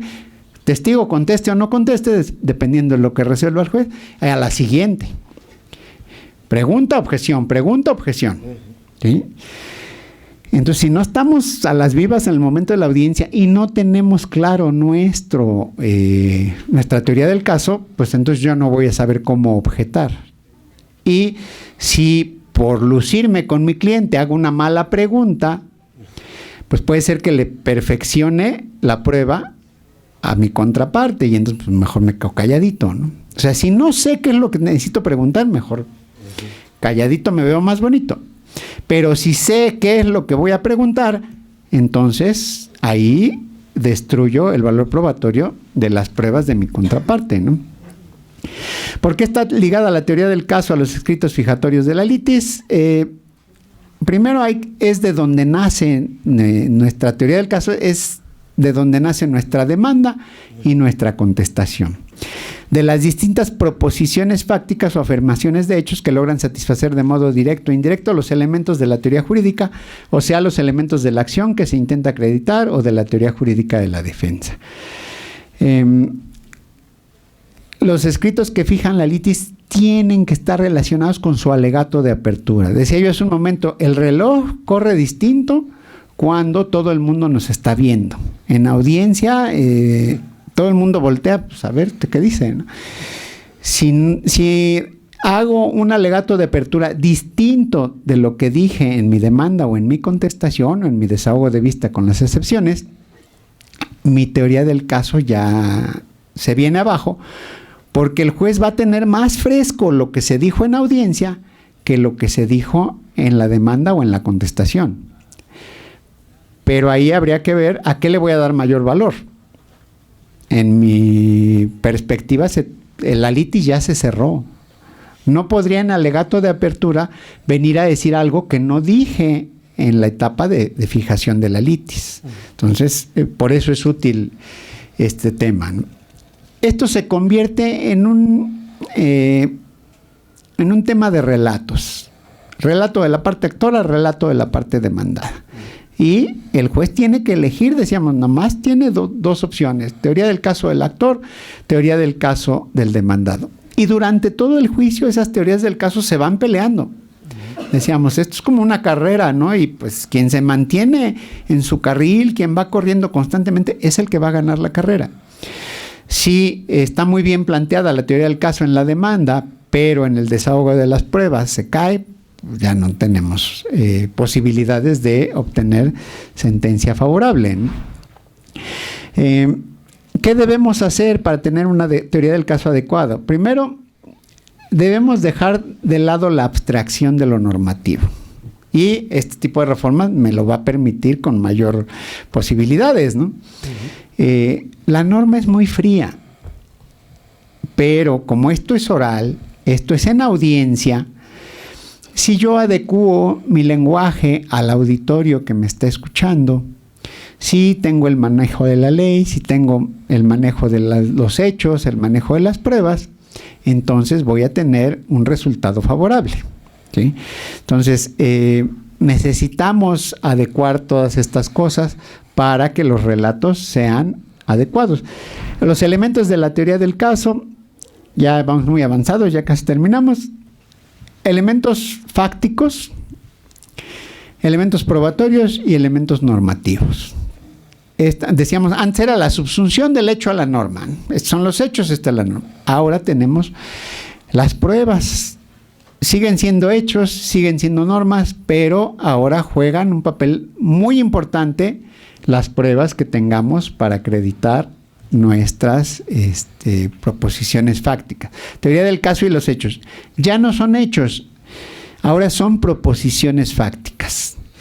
¿Qué es una proposición fáctica? Es el dardo envenenado que está enunciando lo que ocurrió allá afuera, pero es un dardo envenenado que va a un punto en particular. Esa es una proposición fáctica. O sea, tienen intencionalidad. Como ya sé cuáles son las pruebas, tengo que ver cómo relato esos hechos. Por eso se llaman proposiciones fácticas, no se llaman hechos. Es como yo estoy encaminando al juez a que vea esta prueba que va acompañada de mi hecho para que me dé la razón. Entonces, adelantando un poquito, no hay un hecho que no lleve una prueba en una teoría del caso adecuada, ni hay una prueba que lleve un hecho. Si tenemos una sin otro, pues no tenemos una teoría del caso adecuada. Entonces, no hay prueba sin hecho ni hecho sin prueba. Vamos a la siguiente. La utilidad es, decíamos, es el dardo envenenado, o sea, es platicar las cosas pero con intención. Vamos a la siguiente.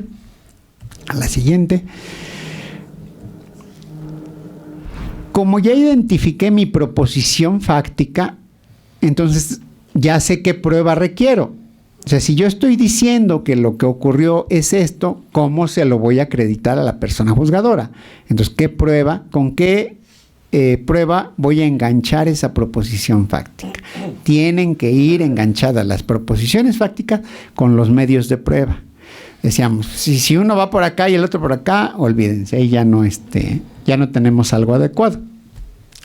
Y finalmente el tercer elemento, la proposición normativa, que es el derecho aplicable al caso concreto, que implica lo sustantivo y lo adjetivo. ¿sí? No solo qué dice el Código Civil, sino también qué dice el Código Nacional de Procedimientos Civiles o qué dice el Código actual, ¿no? Dentro de esa elección de las normas, pues tenemos que hay normas claras, normas oscuras, pero ustedes ya van a saber si lo que están diciendo como hecho y que van a acreditar con la prueba está relacionado con una norma clara o una norma oscura. La norma clara tiene un solo referente, no hay problema. Ustedes y la persona juzgadora la van a entender. Pero no todas las normas son claras, por más que el legislador diga que hay unas que no admiten interpretación, no todas son claras. Entonces, eso ya les va a permitir saber qué tipo de argumentación están manejando. Si la norma es clara, pues es un solo referente, pues ahí está la norma ya. Si es una norma oscura, bueno, ¿cómo voy a interpretar? Hay reglas de la interpretación de las normas, ¿no? Entonces, eso me va a ayudar la teoría del caso a saber cómo voy a interpretar la norma.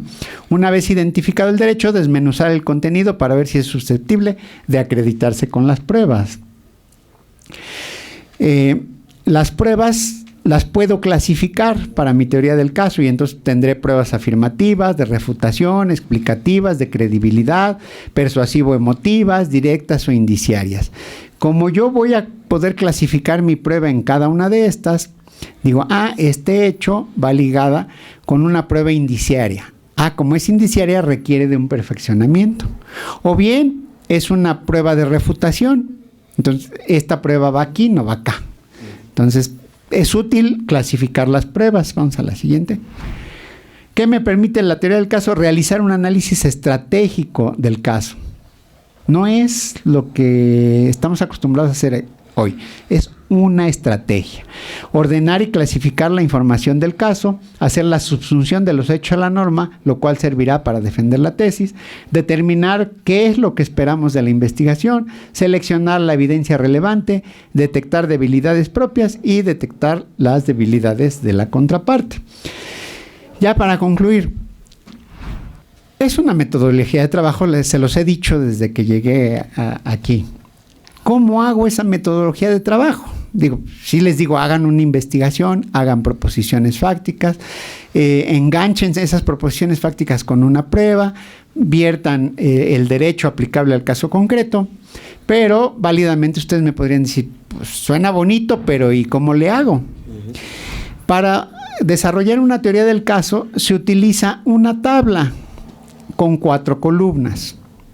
Primero ponemos en la primera columna lo que pasó, el hecho, lo que me relata el cliente.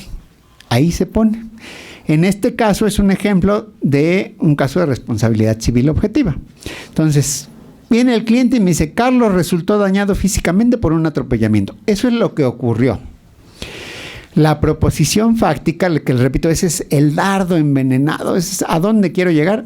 La proposición es, Luis iba conduciendo con exceso de velocidad, se pasó un alto e impactó a Carlos con su vehículo mientras éste cruzaba la calle por la esquina y cuando el semáforo se lo permitía. Eso tiene varias propuestas de decir, aquí hay responsabilidad civil objetiva, o sea, no hay de otra. Ya lo relaté con una intención. A cada cosa que estoy poniendo aquí está intencionado para que me den la razón a mí. Pero para que me den la razón requiero de la prueba. No basta que lo enuncie. Y entonces en mi tercera columna vendrá qué pruebas tengo. Tengo videos, tengo periciales de tránsito, tengo la carpeta de investigación, prueba 1, prueba... O sea, todas las pruebas, hay testigos. ¿Cuántas pruebas hay para cada hecho? No sé, depende del caso concreto. Pero entonces ya ligué la proposición fáctica, el hecho lo traduje en proposición fáctica y la proposición fáctica la ligué con las pruebas que tengo. Y después en la última columna tengo que identificar el derecho aplicable. Y entonces, como estamos en un tema de responsabilidad civil objetiva, pues el primer artículo que voy a invocar es el 1913 del Código Civil para el Distrito Federal. Entonces, mi primera proposición fáctica, porque ahí está regulada la responsabilidad civil objetiva. A la par, como tiene que ver con un hecho de tránsito, pues tengo que invocar el reglamento de tránsito, por ejemplo. Y habrá n número de normas dependiendo del caso concreto.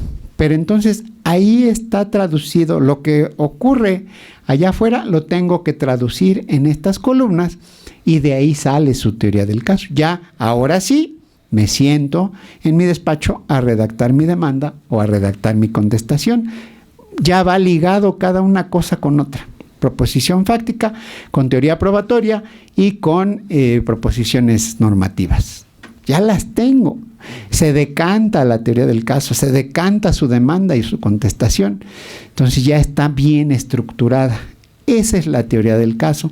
Esa es la invitación que les hago para que trabajen desde este código o desde este voluntariamente, pero de este obligatoriamente, ¿eh? Acá lo pueden utilizar, pero en esta la tienen que utilizar, porque si no, los van a exhibir en audiencia. El juez les va a decir, licenciado, licenciada, no veo su teoría del caso. Por favor, aquí ahorita que estamos en su alegato de apertura, expóngame su teoría del caso, proposiciones fácticas, proposiciones normativas y teoría probatoria. Y si no la tenemos, pues ¿qué vamos a decir en el momento, ¿no? Entonces, las cosas han cambiado. Inicié la plática diciéndoles, ustedes son muy dúctiles al cambio, o sea, el cambio se les da, ¿no? Dicen por ahí con la gente de mi generación, perro viejo no aprende trucos nuevos, ¿no? Nos cuesta mucho trabajo, pero ustedes no, ustedes cambio, pues ahora funcionamos así, cambio con este, ahora jugamos así, cambio con este otro, ahora jugamos así. Para ustedes es muy sencillo, solo tienen que interiorizar la información que se les está dando por sus profesores, ver qué les convence, qué no les convence, y hacerse su propio camino como litigantes o como personas juzgadoras. Aquí habrá alguien que se dedique al juzgar más adelante, alguien que tenga su propio despacho. Hablando de litigio, ¿no? Porque afortunadamente la profesión del derecho da para muchas cosas, no solo para litigar, ¿no? Entonces, pues eso es lo que yo vengo a platicarles a ustedes, una metodología de trabajo, una nueva forma de hacer las cosas, que acá ya es obligatoria, y que les va a permitir obtener sentencias favorables o conciliaciones favorables, ¿no? A veces entramos a juicio, a veces no, dependiendo de qué tan fuertes nos sentimos. Entonces, no me queda más que agradecer su atención. Espero que haya sido claro en cuanto a que es un método de trabajo, no es la demanda, no es la contestación, no es el argumento de apertura, el alegato de apertura, ni es el alegato de cierre. Es un método de trabajo que permea desde que tocaron su puerta del despacho hasta que sale la sentencia y a veces en ejecución de sentencia. Bueno, y antes de cerrar, que es un comentario, señoría. Al principio nos platicaba, ¿no?, del artículo 4º transitorio, que nos dice, no, pues todos los procedimientos ya iniciados con anterioridad continuarán con el Código Procesal anterior. Y a lo mejor ya no se va a acordar usted, pero ya tiene como poquito más de 2 años que lo fui a visitar a su juzgado, poco después de que tomé clases con usted en la maestría, y que le dije, oiga, señoría, en aquel momento dije que traigo mi proyecto de tesis que fue de licenciatura y lo quiero continuar, y es un recuerdo que tengo muy chusco porque traía todo mi proyecto de tesis. No sé si se acuerda que le dije, precisamente quiero reformar el tercero transitorio de las reformas del 24 de mayo del 96 al Código de Procesión. Imagínense, yo llegué con un proyecto que era mi proyecto de tesis de licenciatura y lo quería elevar a mi posgrado. Se lo platico al señor y me dice, está muy padre, pero ¿qué crees? Te la voy a tirar en 2 minutos. Y yo me diga eso. Digo, me tardé como 6 meses. Y dice, es que no puedes reformar un transitorio. No hay un procedimiento establecido. O sea, la idea está genial porque la idea principal de mi trabajo era aligerar las cargas del tribunal, porque el artículo 3º transitorio nos establecía que todos los créditos anterior a la reforma se seguirán con el código que usted trae aquí, el anterior a las reformas del 96. Y su señoría no me va a dejar mentir, a pesar de que tenemos ya más de 20 años de esos expedientes ya fosilizados, pues ahí siguen vigentes en el tribunal y hay por toneladas, que hasta ni siquiera hemos llegado al emplazamiento. Y era la idea, y el señor me dice, no, pues te mato tu proyecto en 2 minutos. Y dije, no, puede ser, señoría. Dije, bueno, era la idea replanteada. Me dice, señoría, tu idea es correcta, está atinada y es oportuno lo que tú planteas, pero hay que cambiar la dirección en el tema de que no vas a atacar un transitorio, ¿no? Y bueno, y también como comentario adicional a todos, aquí lo que nos platicó su señoría, a pesar de que a lo mejor para ustedes están todavía empezando o van a la mitad o algunos están por terminar, algunas cuestiones resultarán técnicas y complicadas de comprender. Sin embargo, esto creo que es una oportunidad para ustedes para que abran los ojos y se den cuenta. No es demandar por demandar. No es de venderle piñas al cliente y decirle, lo ganamos porque no. Con eso, señoría, hay que establecer una teoría del caso. Creo yo que la teoría del caso siempre ha existido, siempre hemos tenido de cierta forma un razonamiento probatorio, al menos los abogados que nos conducimos con seriedad, ¿no? Y que no vendemos por vender, sino que decimos al cliente objetivamente, y no es lo que tú quieras, es lo que se puede, hasta dónde la ley nos permite, hasta dónde el caso concreto nos va a permitir llegar. Y como decía su señoría, anteriormente no nos exponíamos o no hacíamos una exposición en frente de nuestro cliente, de la parte demandada o de la parte actora y del abogado contrario, del secretario de acuerdos y del juez. Ahora sí lo vamos a hacer. Entonces, yo les puedo decir, como decía su señoría muy atinadamente, prepárense, elaboren bien su teoría del caso, su razonamiento probatorio, vean que sea consistente. Y algunos de ustedes que les doy clase ya vieron lo que pasa en una audiencia cuando en una familiar ofrecen confesional en vez de declaración de parte, pues la regañiza que les pone el juez, y no, lo bueno que no fue a mí, fue a mi contrario. Pero imagínense que lleguen a ese punto y que un juez les diga enfrente a su cliente, oye, como ha pasado en materia penal, oye, ¿no sabes litigar? Aquí no los van a remover, van a nombrar al defensor de oficio. Pero imagínense qué vergüenza que estén enfrente de su cliente y les digan, no tienes idea de lo que estás haciendo. Y que aparte eso quede videograbado, y aunque se supone son privadas esas grabaciones de las audiencias, que las venden afuera del tribunal para nuestra mala suerte, o ya están en YouTube, Sí. Al rato estén ustedes evidenciados en YouTube. Entonces, creo que en ese sentido es una oportunidad para que realmente hagan un trabajo adecuado como litigantes, los que van a dedicar al litigio, y dirán, no, yo nunca voy a litigar. Les puedo decir también, nunca hagan nunca. La vida da muchas vueltas y el día de mañana se los garantizo que en algún momento van a llevar por lo menos el divorcio de algún amigo, porque todo el mundo se anda divorciando y todo el mundo se separa y se vuelve a casar y se vuelve a divorciar. Entonces, yo lo que les puedo recomendar es prepárense, porque de verdad el paradigma que tenemos hoy día con el Código Nacional, yo no sé, pero yo fácil no lo veo. No. La verdad es un tema complicado y que vaya, es una oportunidad, como dice su señoría, ustedes que están acostumbrados al cambio, a mejorar, ir más allá, ¿no? Entonces digo, fuera de eso, pues para agradecerle a su señoría que nos haya acompañado el día de hoy y hacerle entrega de un reconocimiento que el Duchi de Dochet, Universidad Intercontinental, otorga la presente constancia al maestro Edmundo Vázquez Martínez, juez 47º de lo civil, por su valiosa participación con la conferencia Teoría del Caso conforme al nuevo Código Nacional de Procedimientos Civiles y Familiares, Ciudad de México, a 10 de octubre del 2024. Señoría, muchísimas gracias. Gracias. Y agregar un pequeño detalle por parte de la universidad para usted, su señoría. Qué amable, y fue un gusto estar con ustedes. Muchas gracias. Hasta la próxima. Ojalá y nos encontremos en alguna otra ocasión. Ojalá. Gracias. Gracias, señoría.